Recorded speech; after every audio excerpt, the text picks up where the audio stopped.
More job cuts and more companies going bankrupt. That is what is happening in the Canadian economy right now. So let's get right into it. Wave of job cuts, probably just the beginning at Canadian banks. So let's get into this and see what is going on here. So Bank of Nova Scotia, Royal Bank of Canada, and Bank of Montreal all disclosed plans in the past few months to reduce headcount by 2% to 3%, while smaller players like Desjardins Group and Canaccord Genuity Group have also trimmed staff. This is probably just the beginning stages, said Mike, an analyst at Keefe, Bruyette and Woods. The rest will depend on how things recover, and if you go into a recession, there's always a potential for more. If you go into a recession, what?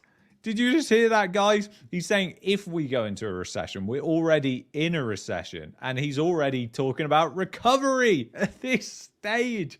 Oh my gosh, it just never ceases to amaze me, the people the financial media manage to find. So anyways, let's continue on here. The moves come as Canadian lenders grapple with numerous stresses as with banks in other countries, they've seen a significant jump in the cost of deposits and a slowdown in new mortgages, and deals have stalled in the capital markets business. There hasn't been a completed initial public offering of more than $500 million in Canada this year, according to data compiled by Bloomberg. Meanwhile, as credit conditions deteriorate with housing and commercial real estate under pressure, that's an understatement, they're both crashing essentially, the banks are expected to take significant loan loss provisions in the fiscal fourth quarter, and they may be facing another increase in the minimum amount of capital regulations require them to hold. And that is happening because the OSFI is doing it for negative amortization loans specifically. So the banks that are affected by that will be impacted. And when you contrast this with this, it makes it laughable what the government says. I mean, this was back in January of 2023 this year. Chrystia Freeland was saying Canada has economic strength. We must seize the remarkable opportunities for Canada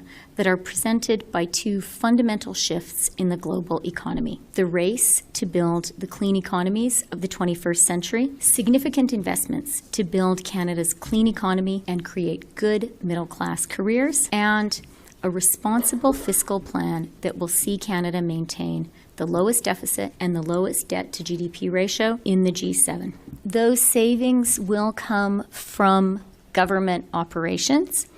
And I think that those savings are imminently attainable. What are the pressing, urgent priorities of this moment facing Canadians today? And our view was those were the three priorities. Yet we have, more job cuts at banks. When you've got your banks cutting jobs and shrinking, that is not a good sign for your economy, right? And the thing is, the banks are actually reining in lending, and more Canadians are just going to private lenders, basically another way of saying subprime lenders. So it's just absolutely insane. And everything, guys, everything just revolves around the housing market. That's the thing. When you really get down to the nitty-gritty, it's the housing dependence that have caused all this. We are well ahead of everybody else. More than 40% investments in dwelling as a percentage of total gross fixed capital formation from 2017 to 2021. And if you look at why the banks are trimming staff, well, it's pretty obvious. If their stocks are coming under pressure and their CEOs care more about the stock price than they do about the staff, that's just the reality in banks and most public traded companies. And when you look at these stocks in a year, they've fallen 14% in the case of Bank of Montreal, 13% in the case of Bank of Nova Scotia, and 9% in the case of the Royal Bank of Canada. If you stretch this out to 5 years, you can see the Bank of Nova Scotia is an outlier though. Their stock is down 13%. So 5-year return on the Bank of Nova Scotia's stock is minus 13%. So there's obviously something going on there. We're not going to find out what it is yet, but it looks obvious to me that something is going on there. And then you've essentially got this furniture company that has filed for bankruptcy, and this has been a particularly bad one for consumers. There's actually been a complete freak out that was covered, and I'll get into that. But understandably, people are really pissed because they're not getting a refund. So popular Canadian furniture store Bad Boy has filed a notice of intention to make a proposal under the Bankruptcy and Insolvency Act to begin a restructuring process. Bad Boy believed it was necessary in the context of a challenging economic economic environment driven by higher interest rates, declining sales in the housing sector, and a right retail climate. I'm not sure if they meant to put that there, particularly in the home furnishing sector, an advisory by KCV read. The advisory said bad boy customers who recently placed deposits for future deliveries of furniture or appliances will not be getting refunds from the company, which is absolutely insane. So no wonder people are absolutely pissed about this. And,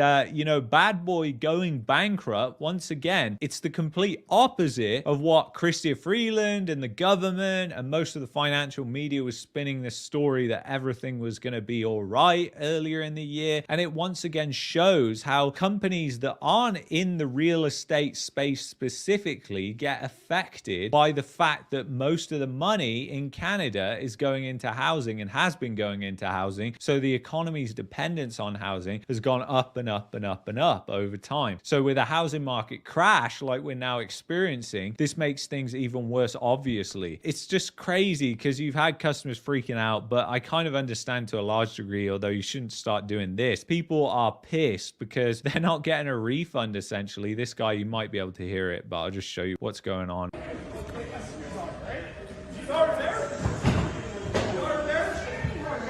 Where's my shit?